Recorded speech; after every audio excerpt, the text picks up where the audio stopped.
Hi, welcome to Your Story, The Wounding Embrace. You might be sitting in a classroom, you might be with your church youth group right now, you might be at home with your family, or just sitting alone on a couch. No matter where you are, I'm glad you're here, and I'm encouraged that you're taking time to think on these tough issues. My name is Brett Ullman. I've been a speaker for the past 10 years, and it was about a year and a half ago I left my teaching job to pursue a speaking career full-time. Throughout those 10 years that I was teaching, I was also speaking as well. And throughout those times, I began to get more and more emails on things like self-injury. It was 4 years ago I began adding an entire part of my talk to this to deal with just cutting and self-injury and suicide. And I remember standing at the front of an audience in upper state New York. It was about 500, 600, 700 people, and I said, tomorrow I'm going to talk on some tough stuff. Tomorrow we're going to talk on self-injury. And I remember after I dismissed the people, a lady quickly came up with her finger out, and she got right into my face, and she said, Brett, you can't. She said, Brett, you cannot speak on these issues. And I looked at her and said, well, why not? And she said, well, I brought this large group with me, and if you speak on cutting and suicide, they're all going to rush home and cut and then kill themselves. I kind of laughed, and I thought, that's kind of a weird, dark kind of sarcasm, but the truth was that she was serious. She actually believed that if we speak on these issues, people will rush out and do it. I was back at my hotel that night, very frustrated and, to be honest, kind of angry. The next morning, I got up and I came back, and I looked at the audience, which was now about 900 people, and I said, listen, who knows someone who struggles with anorexia, with bulimia, with depression, with suicide, with cutting? And I listed off all the ways that we self-injure. 90% of those hands went up, and that woman who was sitting right in front of me began to cry.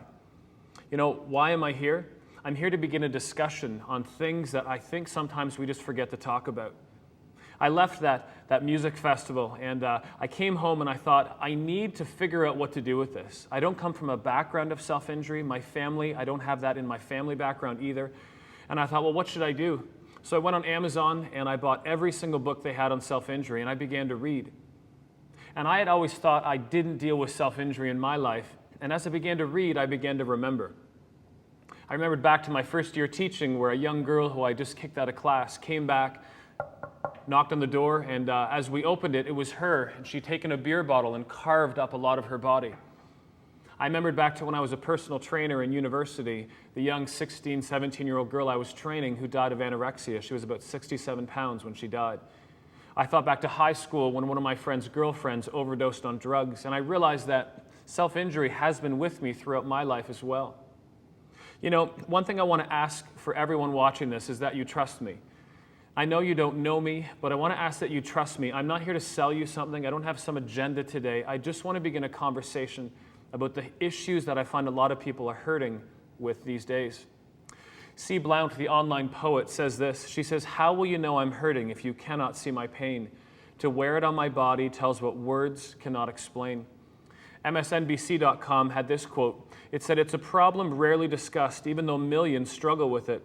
And because no one talks about it, many believe that they are suffering alone. I begin with a quote by Henry Nouwen, one of my favorite authors. Henry Nouwen says this. He says, our life is full of brokenness. Broken relationships, broken promises, broken expectations. How can we live with that brokenness without becoming bitter and resentful, except by returning again and again to God's faithful presence in our lives?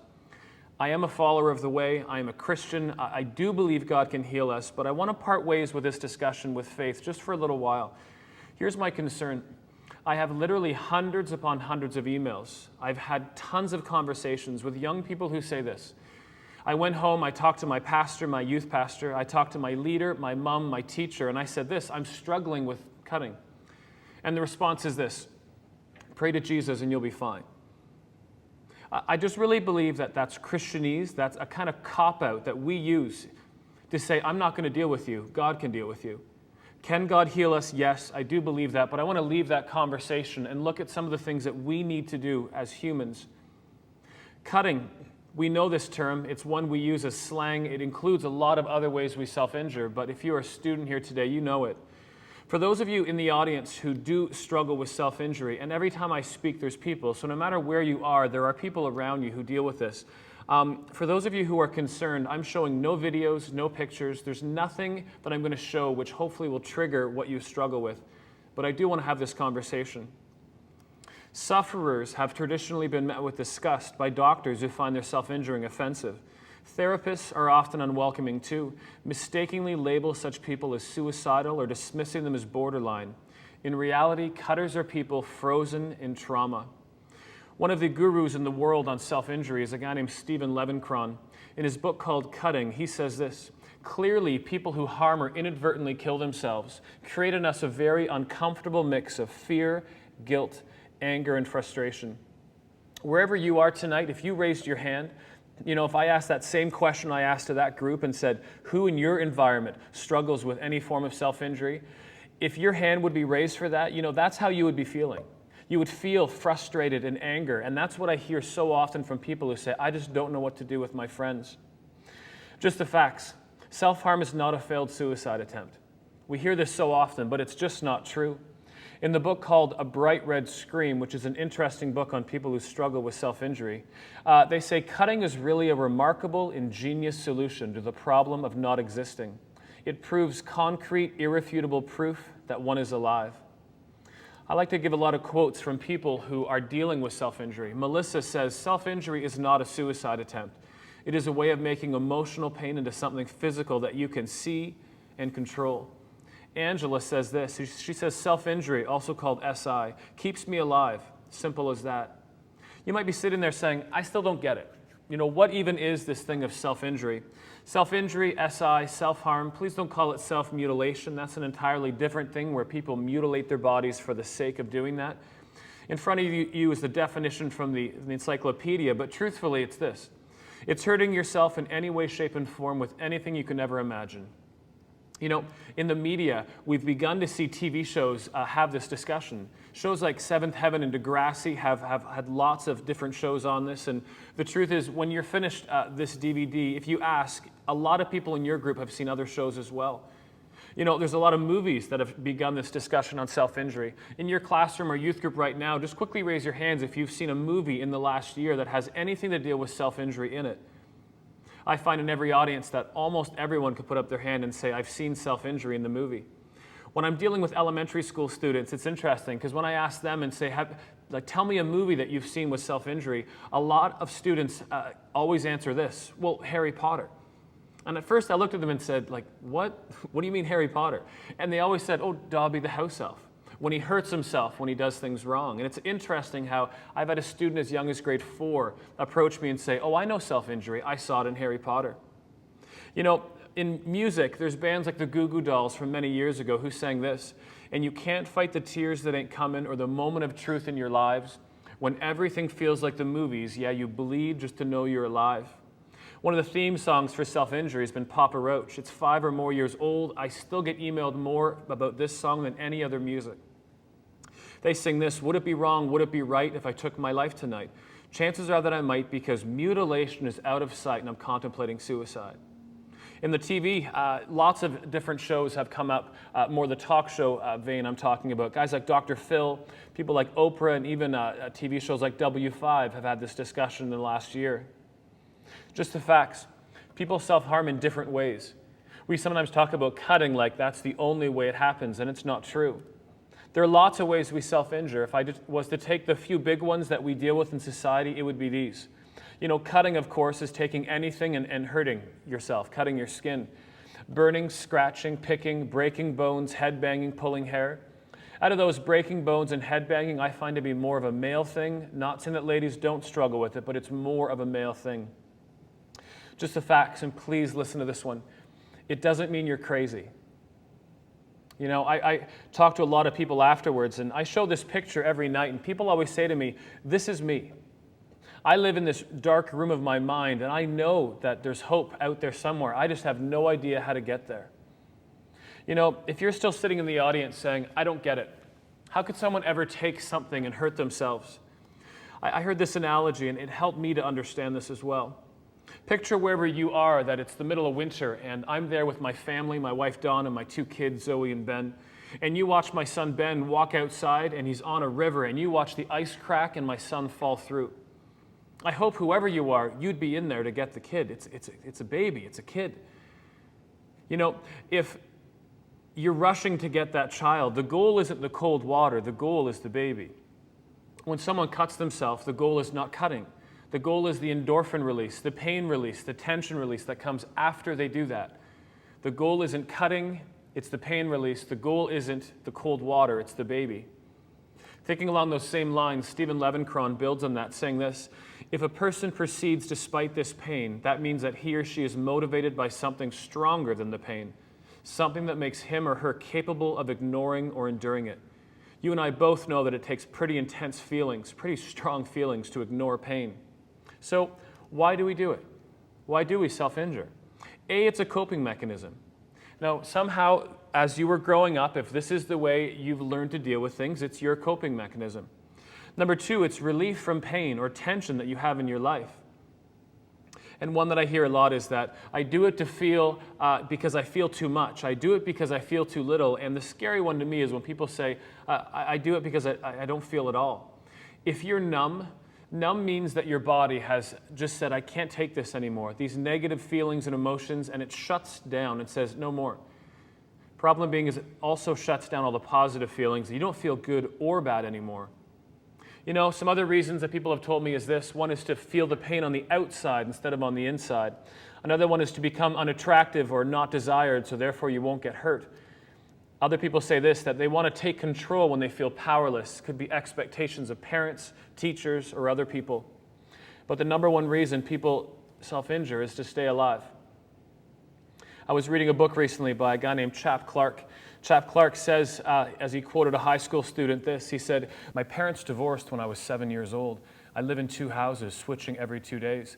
My parents get mad at me when I need to go to the other house because I forgot something. I get so angry because no one ever asked me if I wanted to live in 2 houses. No one ever asked me if it was okay having to keep track of which house my school books are at. No one asked me if I wanted to split my life in 2. The number one email I get from people dealing with self-injury is divorce. Candy, who's 16 years old, says this: when I was in 6th grade, my father died, and things got much worse. My mother was too depressed to really notice my depression, and the rest of my family never really noticed either. Emotions you would not believe built up inside me as the same year my grandmother died. From the blog coolnurse.com, someone wrote, pain from cutting makes me feel alive. Another person said this: self-abuse is like a friend. It stops you from hurting others and from killing yourself. And lastly, a person said this: I had so much anger in me that I used to jump down people's throats for no reason. By cutting myself, I was able to control my anger, and I preferred hurting myself than hurting the people that I love. One more actually from WashingtonParent.com. They say this: I've made a mistake. I am so angry with myself. God, why am I so stupid? How can I be so bad? I am worthless. I don't deserve to be happy. I want to punish myself. I am a bad person. I want to cut myself.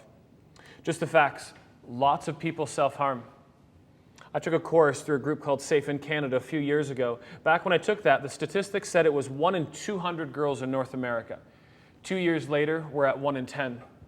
You know, you might say, well, why did we say girls? You know, people just usually say, well, it's mostly girls. And of the 3,000 emails I have from people who struggle with self-injury, it is mostly women.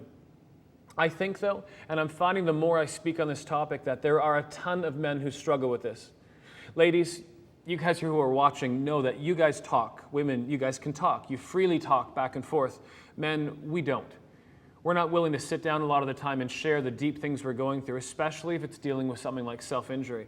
I have more and more men who approach me and say this: thank you. Tears coming down their cheeks, and give me a hug and walk away. So I think it's mostly women who talk about it, but a lot of men are sitting and struggling alone. The statistics say it's between 6 and 30 million teenagers.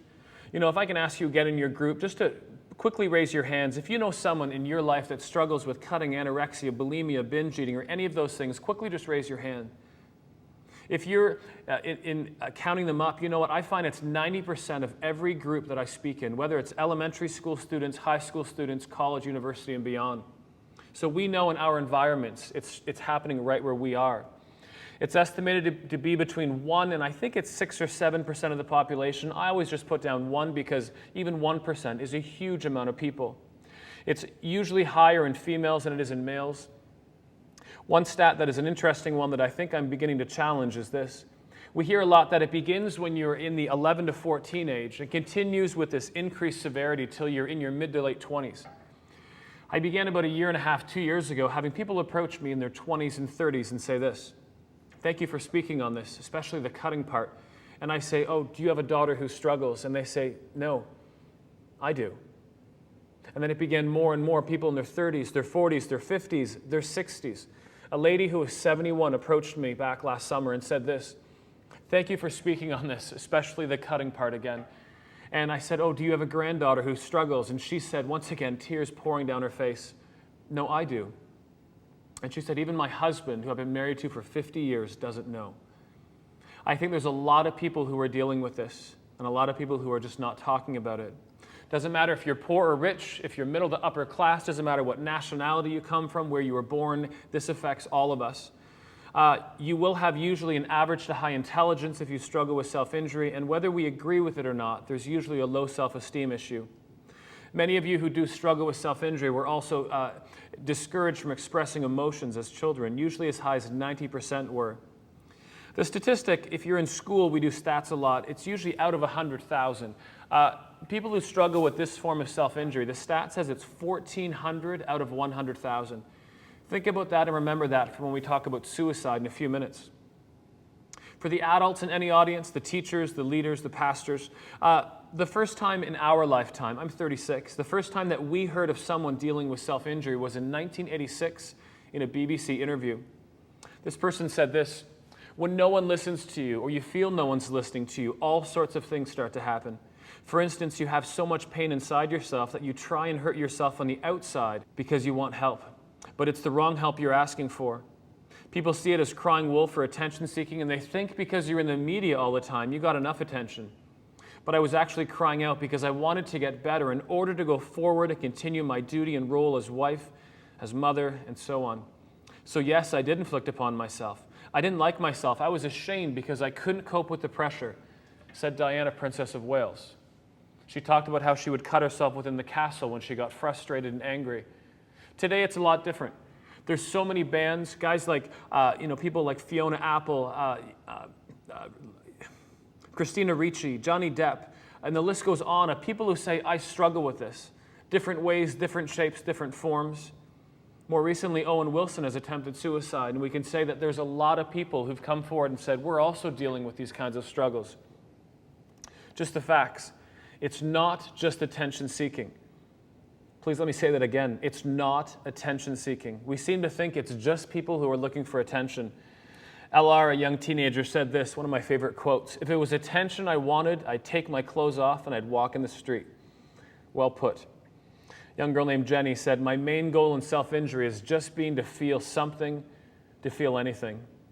A high school student in Chap Clark's book called Hurt said this, people think I have the perfect life. I wear the right clothes, I hang out with the cool crowd, my family has money. But the funny thing is they don't know that I cry myself to sleep every night because my dad's expectations are impossible. I struggle with keeping up with schoolwork, they never see the real me.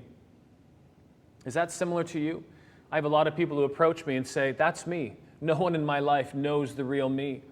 I was speaking yesterday in a school and a girl came up and said, I am a star soccer player. I live this life that people think I'm something, but I'm just not. In the book Binge, a new book on campus life in the age of disconnection and excess, it's called, they say this, cutting can be and was for me a cry for help. It was me saying, look at me, I hurt so much I'm bleeding, help me to stop the pain. Just the facts, it can happen once or it can happen many times. A lot of people approach me and say this, I've cut 3 times. Am I a quote-unquote cutter? Do I struggle with self-injury? There's no number. There's no if it's 5 times or more, you're in the club, and if it's less than 5, you're not. It just doesn't work that way. Here are the 2 questions we need to ask, though. First is this. A, do you deliberately cause physical harm to yourself? And then B, basically why?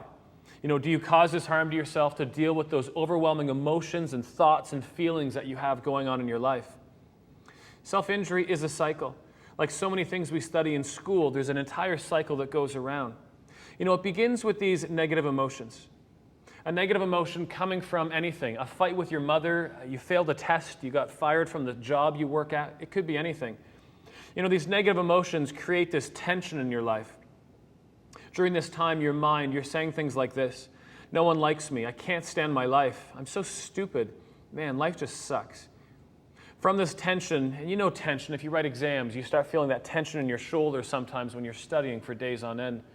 This tension rolls into this disassociation. I always say this is where you disassociate and change from things that you know you shouldn't do and are more willing to do things that you probably shouldn't. Then you actually go into the act of self-injuring. During this time, in your mind, you say things like this: I need to hurt myself. It's the only way I can get out of this. And after the self-injury comes positive effects. You might be sitting here tonight and thinking, you know, this sounds pretty cool. You know, it makes me feel alive. There's positive effects. But please listen to this. People have said a few times, if the positive effects come in like a river, the next category, which is negative effects, come in like a tsunami. You know, after these positive effects, right away come these negative effects. And what people say during this time is stuff like, I can't believe I just hurt myself again. I can't tell anyone about this. When am I going to stop this? And then at some time, we circle back into negative emotions again. This could be that day. This could be that week, that month, that year. It's not just a thing that cycles around again and again, but there could be a break at that point. A girl who I wrote a few times from Halifax once said this in a brilliant quote. She said, I don't understand why when I hurt myself, I feel happy and relieved, but I do.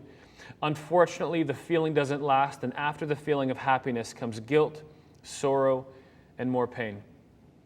And I've had hundreds of letters that say, she's right, because that's how I feel as well. Just the facts, people stop self-injury. And please say that again in your head, people stop self-injury. In the book C.S. Lewis wrote called Mere Christianity, he says, the bad dream will be over, it will be morning. Another person, V.J. Turner, said in the book Secret Scars, there is hope, there are solutions. I remember reading this book, and it was such a blessing because I just read 10, 15 books on self-injury that were just very depressive and negative, and then I picked up this one. This was one of the first few things it said, and I closed the book and I went to bed. You know, I say this loud and clear. If you're struggling with self-injury, you are not your label. In the book of Bright Red Scream, Marilee Strong says this: they are more than their disorder, their lives infinitely richer, their stories more complex than that single label might indicate. So you sit there and say, so why should I stop? What are the reasons? Well, first, because it doesn't seem to work like it used to. Just like if you use alcohol or drugs, guess what? 2 beers used to work, and then it's 4 beers, and then it's 6 beers. It doesn't work the same. The exact same thing happens with self-injury. You know, maybe you desire to be healthier. You know, maybe you're in elementary school, and before you go to high school, you want to make some changes. Maybe you're in high school, and before you head off to the workplace or college, you have this desire to be healthier, both physically, spiritually, mentally, whatever area you want to look at. Some people want to reduce guilt, shame, and other feelings they have. A lot of people have a lot of guilt with this kind of stuff. And another reason, but the worst reason to me, is people who want to stop because you're pressured from your family and friends. That is not a good reason to stop if you're dealing with this. You need to stop because you want to stop, not because me or your teacher or pastor tells you to stop. In the book Bodily Harm, they ask you the best question. Is giving up your coping strategy and facing your fears worth it? Because only you can say for sure. In my research, I'm reading a book called Cut. It's by a girl named Patricia McCormick, and she's talking about this residential treatment center. And in this center, there's a young girl, and this girl who's struggling with cutting is trying to give her counselor the object she's using to hurt herself. And the counselor turns around and says this: there are all kinds of things in the world you could use to hurt yourself, all kinds of things you could turn into weapons. Even if you wanted to give them all to me, it would be impossible. And listen to this: I can't keep you safe, only you can. If you're dealing with self-injury today, you are the only person who can make a decision that you want to stop. For the rest of us, though, as friends and family, you might be saying, where do we come in? In the book Bodily Harm, which is one of the best books I've read on self-injury, out of a group called SAFE in Chicago, they say this: there is nobody on earth who can or will save you from yourself. You're going to have to do it for yourself, but not by yourself. You make the decision you want to stop, and as friends and family, we can then stand beside you. And students, my challenge is this: stand beside each other. I have so many stories where people approach me and say this: you know, I'm at a party and I'd hurt myself, and I went up to my friend and I pulled up my sleeve and I said, look, I hurt myself. And the person said, and then ran away, flustered, not knowing what to say. And that person has approached them later and said things like, I was frustrated or angry and I didn't know what to do. You know what? If you feel frustrated and angry at that time, so what? You think of what your friend's going through that time, that they actually hurt themselves, and stand there and be a friend. Friends are friends through the good times and the bad times. And if you're going to feel uncomfortable for a few minutes, that's fine. Stand by your friend, and you'll go back to your life after. Bottom line is this: self-injury is a choice, and you can choose not to injure just the same way that you choose to injure. You never have to put another scar on your body if you don't want to. Have a quick look at this small video and try to understand the two comments that are made about suicide. Have a listen.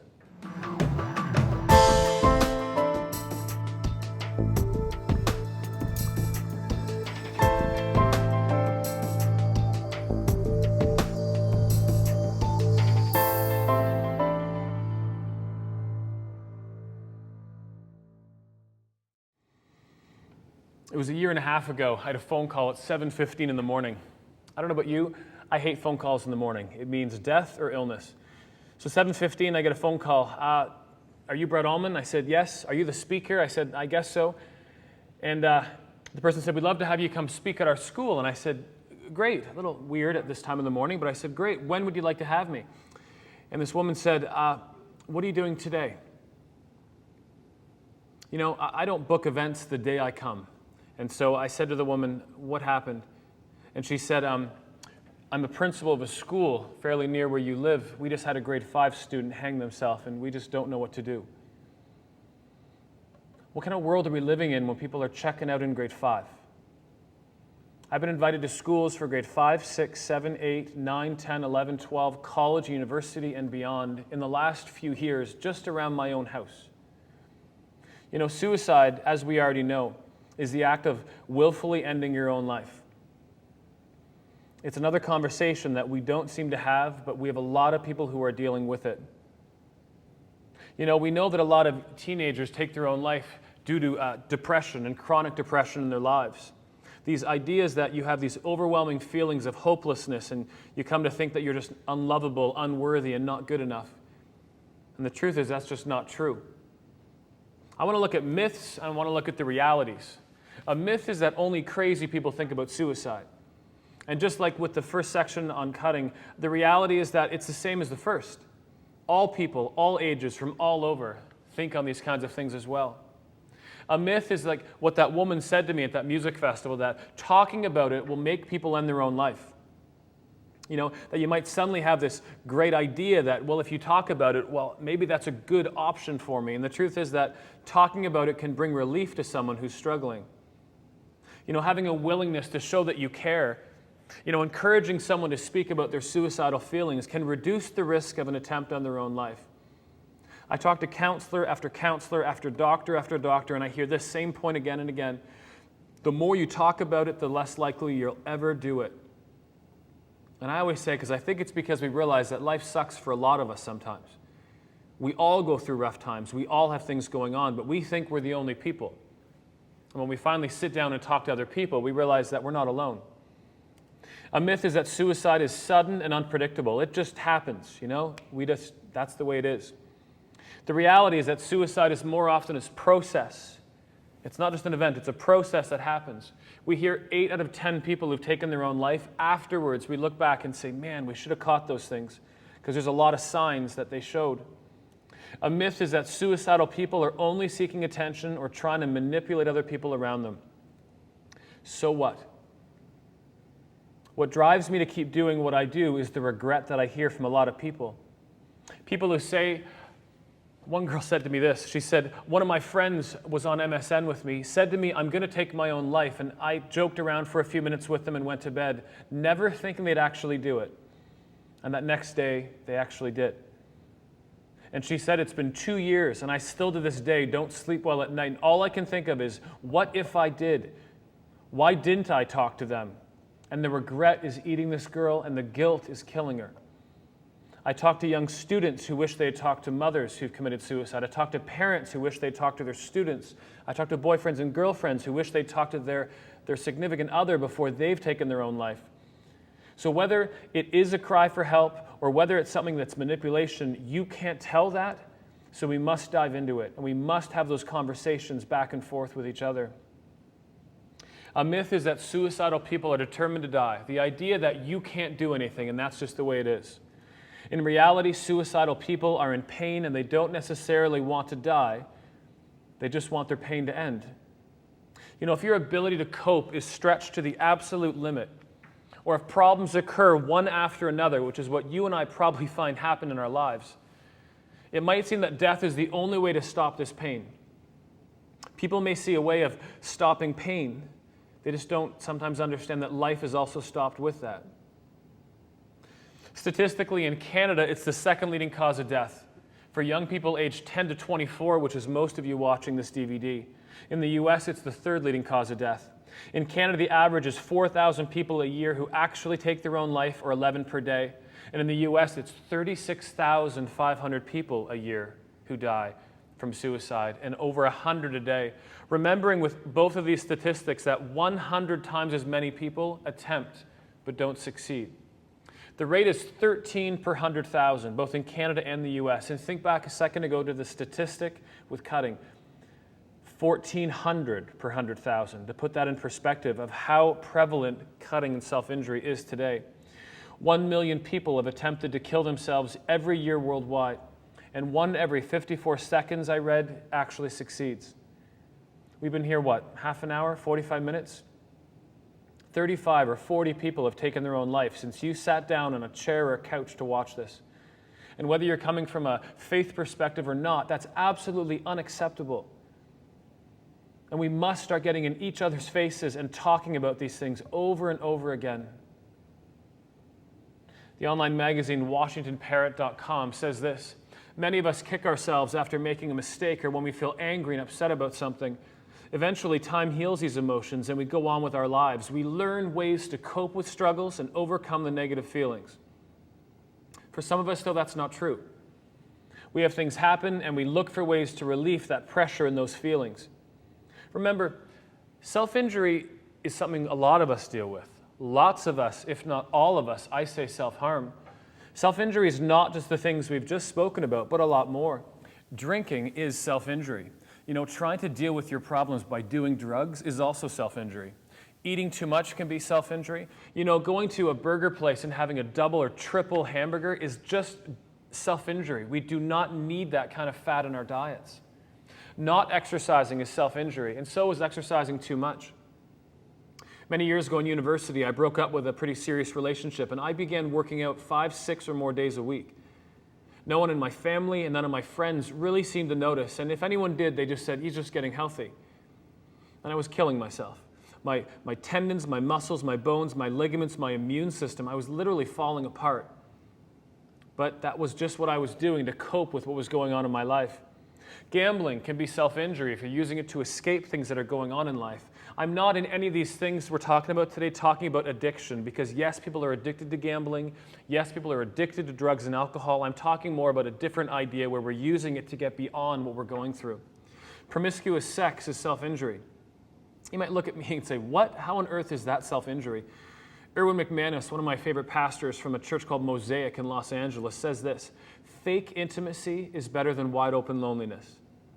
Powerful. How many of us threw ourselves in other people's beds because we're looking for something and we just know we're not going to find it there. Working too hard is self-injury. Working too little is self-injury. Smoking can be self-injury if we're not talking about the addictive thing, but using it to get beyond something. You know, the actions of self-injury in its most general form are just the actions of deeper issues going on within us. You know, I always say they're the wounding embrace, the hug that hurts us. Let's be honest, no one ever gets up in the morning and says this: today is the day I'm going to do crack. No one ever gets up in the morning and says, today is the day I'm going to jump into bed with some guy or girl I don't know. No one gets up and says, today is the day I'm going to cut myself. What happens is life. You get up in the morning, and as most of you probably know, life's usually a bit better in the morning, and then life punches you in the face. And you have a fight with your mom, you break up with a boyfriend or girlfriend, you go to school and you're late and they give you detention or they suspend you. And you come home and you're frustrated. You want to get rid of these feelings, so what do? You know, maybe you drink. And guess what? 6 beers works. for 1 hour. For 1 hour, you seem to feel better, but 1 hour later, you're right back where you were. You haven't dealt with any of the issues or the feelings. Those exact same things are back, and you got a really bad headache. Erwin McManus says, I believe that many of us, instead of facing the issues and dealing with them, we're leading medicated lives because we don't have the strength to face the lives we already have. So let's take a minute and try to look at how we can face those lives that you and I are living right now. You know, I believe this analogy that our actions come from our feelings and our emotions, and our feelings and our emotions come from our story or our history. I always say your story is like the roots of your life. Your feelings and your emotions are the bark that we surround us with, and then your actions can be either positive or negative. And you can see from the picture which one's the positive and which one's the negative. You know, what are actions? Remembering, this is not your label. This is your struggle. You can and will get over these things. But it's cutting, it's alcohol, it's suicide, it's whatever way you're dealing with self-injury. But your actions don't just come for the sake of that. You don't cut just for the sake of cutting. You don't just drink for the sake of drinking. We drink and do those things because there's feelings we're trying to get rid of. Well, those feelings can be anything. Loneliness, anger, you feel sad, frustrated, helpless, hopeless, or whatever those things might be. Think back to the last time that you were dealing with some struggle. You know, what were you feeling? You know, you can't change your feelings. Have you ever had someone tell you that you're just not feeling the way that you say you are? You know, someone says things like, I'm really angry, and the response is, no, you're not. Just makes you want to explode. You're feeling how you're feeling. If you're angry, you're angry. If you're sad, you're sad. That's just the way it is. But our feelings come from deeper issues. And this is where it gets scary, when we have to go down to those issues and see what we're dealing with. You know, your story or your history come from anything. Breaking up with a boyfriend or girlfriend, divorce, which is still the biggest thing people email me about, death of a friend or a family, and that's what I went through when I had one of my best friends killed by a drunk driver about a year ago. Abuse, physical, emotional, sexual, neglect, which is a type of abuse. You fought with a friend, you failed a test, you lost a job, you didn't get into the school you wanted, the basketball team cut you, or whatever else. There's lots of them. Realize that some of these you have more of a say over and some of them you don't. You know, some of these, when I say you have a say over them, I don't mean that you asked for it, but like, let's say you failed a test, we can work through that with you. As teachers, as parents, you might have to study 3 hours more than your best friend, but we can work through that with you. You broke up with a boyfriend and girlfriend, they might not be right for you, but you can work through those things. I am not saying your feelings are any less or any less important. Those are the biggest things in your life, that's what you're dealing with. But some people have had things happen to them that they didn't ask for. You don't ask your parents get divorced. I didn't ask that my buddy Warren get hit by a drunk driver, and neither did his wife, Shannon. You don't ask to be abused by someone. You don't ask for these kinds of things. The young girl from a university near me called Western approached me once and said, I was raped on a date in my first year of school. You don't ask for that. It's just kind of what happens to you in life. You know, you don't get over something as serious as rape or abuse by sitting down with a friend and talking to them. A counselor, by definition, is someone who will give you advice. A few years ago, I got an email. Someone said this, my life is like a DVD on pause. How do I hit play? I thought, cool analogy. Then I got it again and again and again, and I still get this ongoing kind of theme. A lot of people say this, my life's a DVD on pause. How do I hit play? You need to deal with those root issues. If it means sitting down with a counselor and talking to someone, then so be it.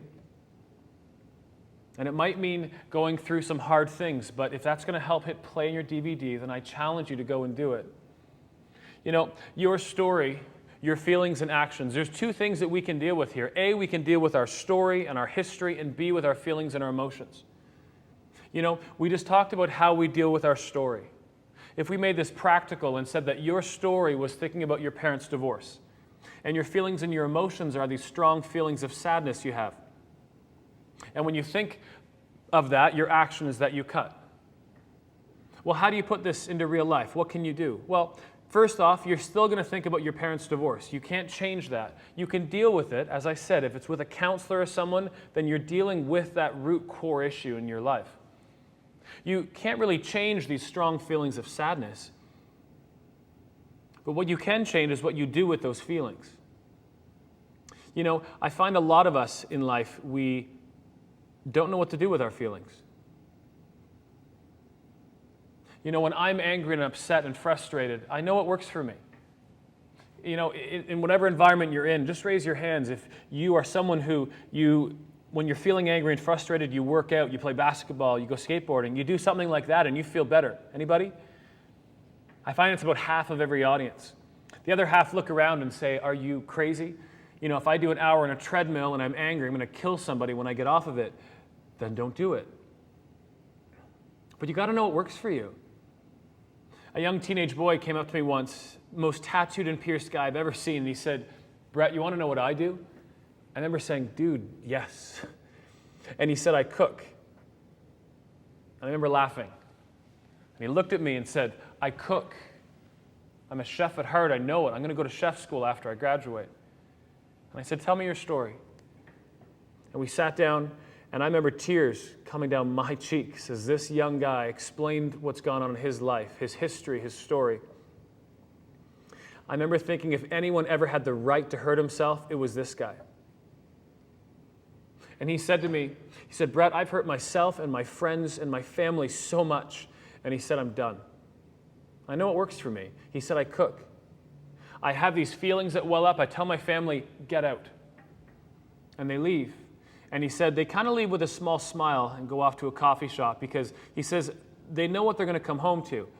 Because he said, I spend the next 2 to 3 hours cooking them a 5-course dinner.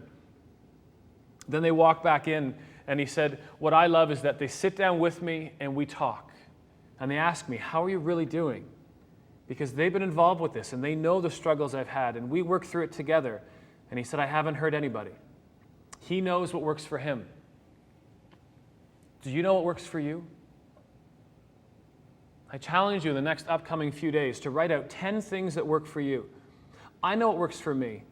I know I can read my Bible and pray. I know I can wrestle with my kids and talk to my wife. I love to lose myself in a TV show or a movie. On a side note, positive TV show and positive movie. You got to know what works for you. And I also challenge you to know what works for people who are your best friends, your boyfriends and girlfriends, and for me, people like my wife. For when she's frustrated and angry, I need to know what works for her because it's not going to be the same things that work for me. With the goal being this, you still think about your parents' divorce, you still have these strong feelings of sadness. That may never change. But as opposed to cutting, you're doing something that's better and more positive, that more positive action. Karen Gordon, a good friend of mine, her website's drkaren.com, says that this idea of a feelings jar, and I really like this, how you really can't control the feelings we throw in all day, but what you can control is the lid and how you either put it on or take it off. You know, you get up in the morning and the feelings start going in your jar. You open and close it all day and throw your feelings in. Sometimes your jar gets so full, you just keep throwing these feelings in, and then suddenly, bam, it explodes. Anybody ever exploded on someone and afterwards you say, I'm really sorry, I don't know what came over me. One little thing and then your whole jar exploded. It's because you just filled your jar right up to the brim and it just blew up. You know, I know other people too who take their jar and they keep putting feelings in, and when it gets frustrating, they kind of take the lid and they push it down. And that's when you become numb. Become numb to everything around you and everything's just stuck in your jar. Here's your options. You can leave everything in your jar and keep putting those feelings in and look for ways to try to release it from a self-injurious standpoint. Or you can open up your jar and deal with the stuff that's inside. And you know what? Both of these things aren't easy. Both are going to take time and energy. You're going to feel uncomfortable and frustrated. But by opening up the jar and dealing with the stuff, you lead to hope. You lead to that healthier future. You lead to pressing play in your DVD player.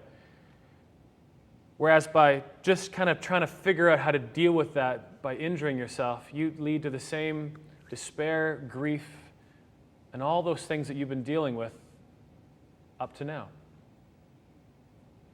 So where do we go from here? I like to call this first steps. The first steps for you who struggle with self-injury, and the first steps for those of us who don't struggle with self-injury but have friends and family who are dealing with it.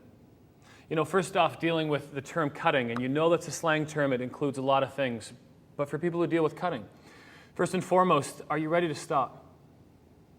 Have you come to that point when you just said, I want to stop, not because of someone else, but because of me? Tracy Alderman says in her book, The Scarred Soul, this. She said, you need to have a support system around you. You need to have alternatives, which we just talked about, 10 minimum, and if you can make more, then do more. You need to have a place to go. If you're frustrated maybe because of a family situation, when that happens, do you have a friend's place you can go and stay at for the night? Can you get rid of those harmful objects that you have in your house? Have you told 2 or 3 people, or even more? And that's a tough one to tell people and your friends and family. Are you willing to feel scared, uncomfortable, and frustrated? Because as you change your coping mechanism, you're going to feel this way. Another one is, can you think about hurting yourself without actually doing it? And as I've said a few times, most importantly is that you want to. We need to have a lot more treatment options for self-injury, and I think they're starting to begin across Canada and in the US. One of the big ones to me is just therapy, counseling. I know a lot of people who go to counselors as couples, boyfriend and girlfriend, who go as best friends. I know some teachers who go with students. I know some youth pastors who go with some of their own students. I think it's fantastic. Going together and supporting one another. I do think dealing with medication that we as a generation medicate you guys more than any generation ever before. But if your doctor or counselor says you need to take something, then that's okay. And don't feel guilty or bad if that's what you have to do. Inpatient hospital programs are a lot more prevalent in the US. There's a handful in Canada, but they're very hard to find. There's growing, though, 12-step programs, growing groups that are meeting in different schools around, and there's lots of those that are growing all over our countries. For those of us who are family and friends and others, what do we do? How do we get involved? Well, here's what not to do. My family made me feel very uncomfortable. They just didn't understand when I told them. They thought I was crazy, and my mom thought it was her fault that I was doing all this to myself. She shouted and told me it would get infected. I can't believe that she believed that would actually matter to me. Listen to this next one. Don't do this. My friend told me that she wouldn't talk to me again unless I stopped it. She did that because she cared, but it made everything a lot worse for me. Another person said this. All I wanted was a shoulder to cry on and someone to tell me that they would help me. What I got was panic about my health. Everyone seemed to take it that the cutting itself was the issue. The scars would always be there. No one asked me why or what I was feeling. No one seemed to care, and after that the cutting got a lot worse. Andrew from the book of Bright Red Scream says this, don't tell me I'm sick, don't tell me to stop, don't try to make me feel guilty. That's how I already feel. Listen to me, support me, and help me. As family and friends, we need to be a few things.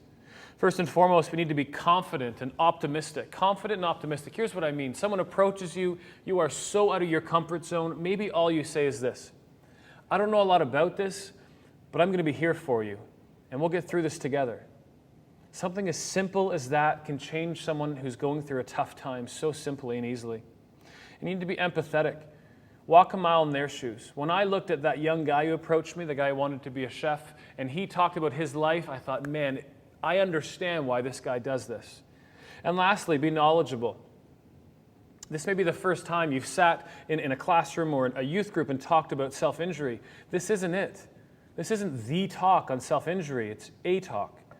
And I challenge you through books or magazines or on the internet or through DVDs or whatever you can find, I even say most importantly, talking to your friends who are going through this. Keep learning and become lifelong learners. Suicide.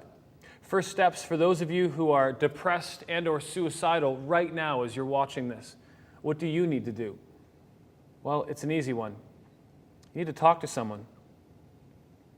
Realize that every person who takes their own life dramatically affects the lives of 6 people, they say, every day for the rest of their life, filled with grief and guilt.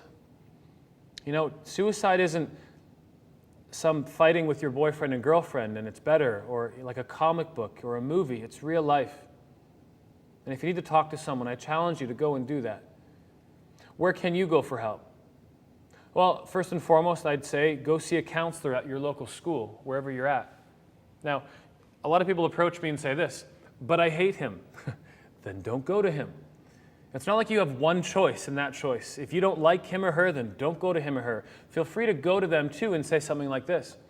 You know, I'm a girl, I'd love to speak to a woman, and you're a man. Could you find me a woman counselor? They're going to say, sure, no problem. And likewise, if you're a guy and you want to speak to another guy, there are private counselors and therapists all around you in whatever city you're from. And talk to your teacher or your youth pastor. There's lots of places where you can find out where those people would be. Community mental health agencies, your family doctor, and there's lots of suicide prevention hotlines all around. On a side note, I challenge you, if you're suffering and working through depression, don't feed it with music, movies, and negative friends. A lot of us know that when we get really angry and frustrated, we kind of wallow in that misery and put on negative movies and negative music and hang out with those friends who just feed that. And I challenge you to try to move away from that because it's just not going to help you. For friends and for family and for other people, what can we do? Well, first off, we can understand risk factors. You know, a risk factor is anything that increases the likelihood that a person is going to harm themselves. There are tons.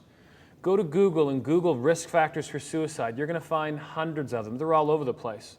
Some of the bigger ones would be these: previous suicide attempts, history of mental disorders, a history of alcohol and substance abuse, family histories of suicide, feelings of hopelessness, that could be helplessness, worthlessness, or whatever, barriers to mental health treatment, a loss, be it social, work, financial, a physical illness you have. Maybe you have cancer or you're sick with AIDS or another illness.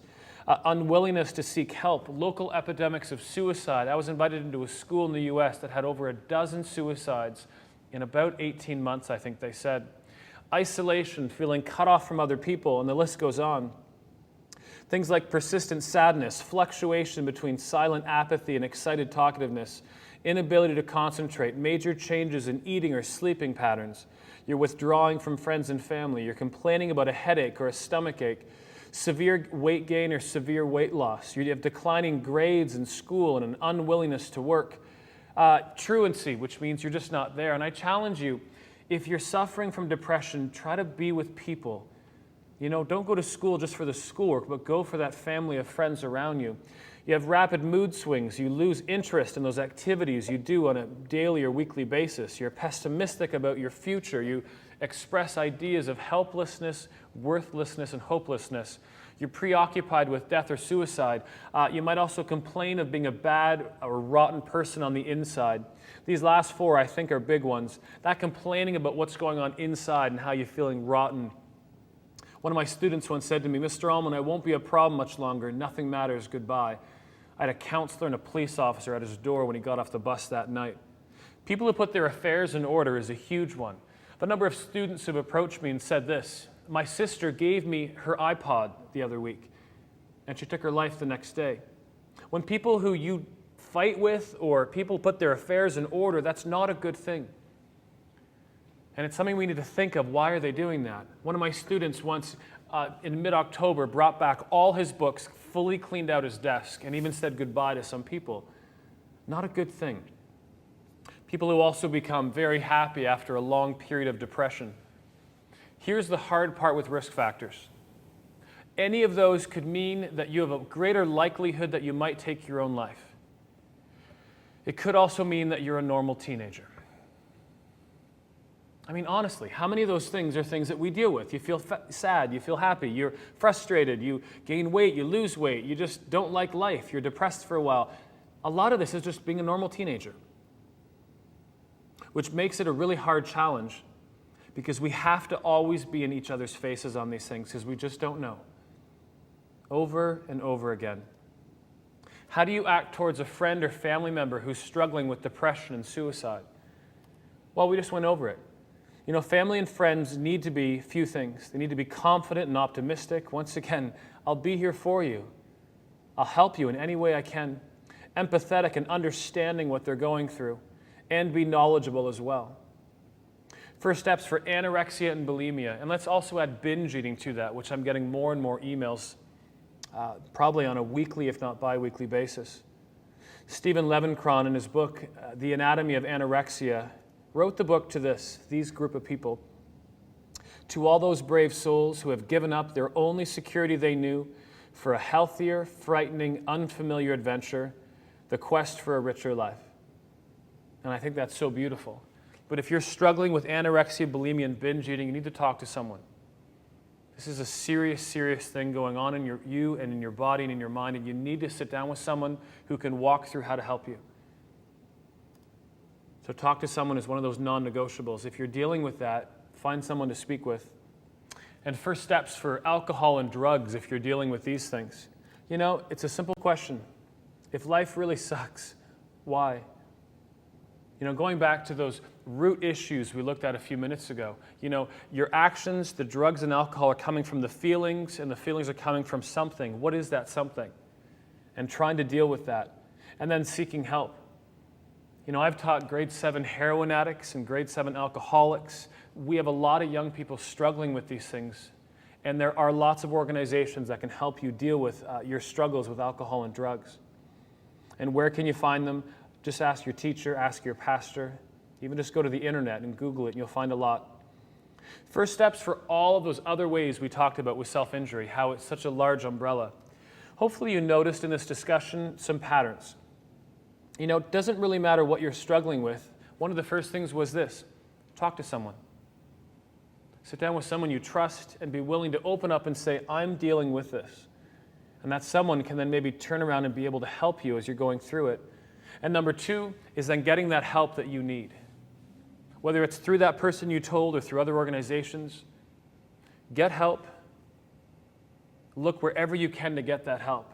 These are just such serious issues. We need to start dealing with them.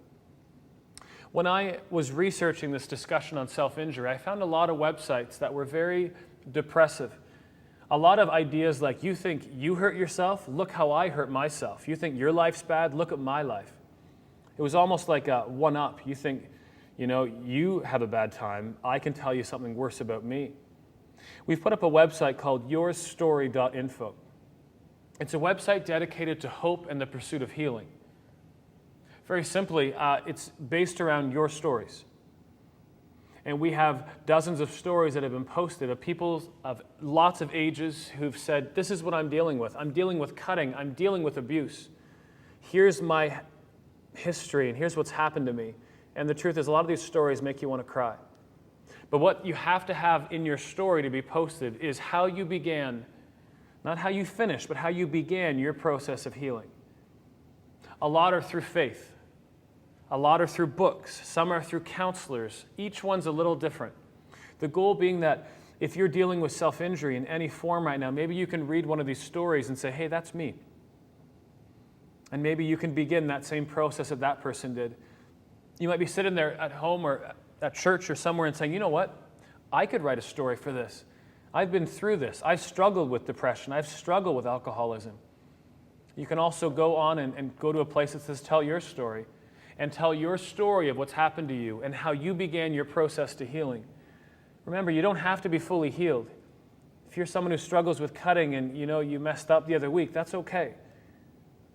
As long as you're working towards that healthier life, that's what we want. And you can post those. We also post all the books. Every book that's been in this discussion is all posted with its ISBN numbers, so if you need to go to a library and find it, you can. And all the websites that we can find. And the websites are divided into different categories. One called Cutting and Similar, one called Suicide and Depression, Eating Disorders, and one called Drugs and Alcohol. And every website we can find, we post on there. And if you are on the site and find something we're missing, please send it through. In closing, I want you to think on something as a teenager. This quote is written at you, and I want you to consider, is it something that's true?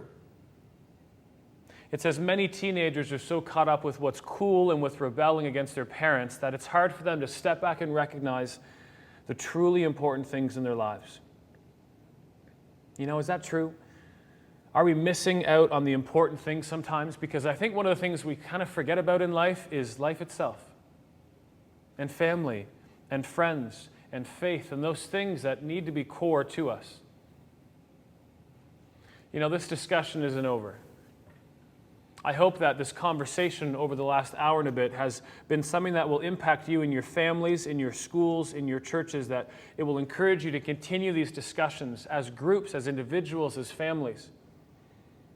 The choices that you make on this journey of life will have an impact on the rest of your life.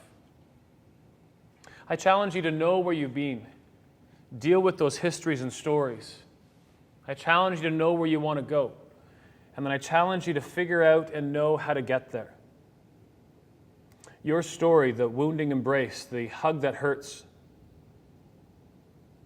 Remember what we talked about, dealing with those histories and stories. If it means leaving this and writing on a note, a little pad to yourself, you need to sit down with a counselor, then do that.